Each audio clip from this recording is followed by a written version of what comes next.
সাধারণ মানুষের একটা চাহিদা তৈরি হয়েছে যে শিক্ষার্থীরা, তরুণরা তারা রাজনীতিতে এগিয়ে আসুক। আবেগ, বাস্তবতা, চাহিদা সবকিছু সম্মেলনে যদি ছাত্ররা সিদ্ধান্তগুলো নিতে পারে তাহলে সেটাই দেশের জন্য, জাতির জন্য কল্যাণ হবে। দেখুন, প্রত্যেকটি দেশের কিছু সামাজিক এবং পলিটিক্যাল কালচার গড়ে ওঠে।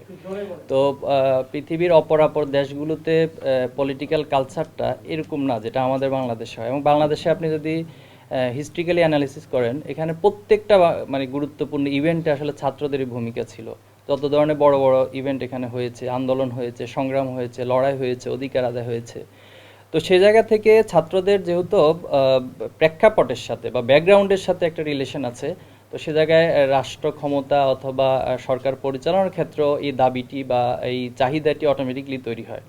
তো সে জায়গা থেকে আমার মনে হয়েছে যে বৈষম্য বিরোধী যে প্ল্যাটফর্ম তৈরি হয়েছিল, তারপরে সেখানে সরকারের কয়েকজন উপদেষ্টা আছে, ছাত্রদের প্রতিনিধি, এবং সাধারণ মানুষের একটা চাহিদা তৈরি হয়েছে যে শিক্ষার্থীরা, তরুণরা তারা রাজনীতিতে এগিয়ে আসুক। যেহেতু দীর্ঘদিন হচ্ছে বিরাজনীতিকরণ অথবা হচ্ছে একমুখী রাজনীতিকরণ অথবা ফ্যাসিবাদী রাজনীতি ছিল, সে কারণে আসলে যারা সত্যিকার অর্থে সচেতন অথবা যারা সত্যিকার অর্থে মেধাবী, তারা আসলে রাজনীতিতে আসার জন্য সেভাবে উৎসাহিত হয়নি। আমার কাছে মনে হয় যে সেই উৎসাহেরই একটা ধারা তৈরি হয়েছে। তবে এখানে বাস্তবতাকে উপলব্ধি করেই অগ্রসর হওয়ার জন্য আমার পরামর্শ থাকবে, ইমোশনাল কোনো ডিসিশন না নিয়ে আবেগ, বাস্তবতা, চাহিদা সবকিছু সম্মেলনে যদি ছাত্ররা সিদ্ধান্তগুলো নিতে পারে তাহলে সেটাই দেশের জন্য, জাতির জন্য কল্যাণ হবে।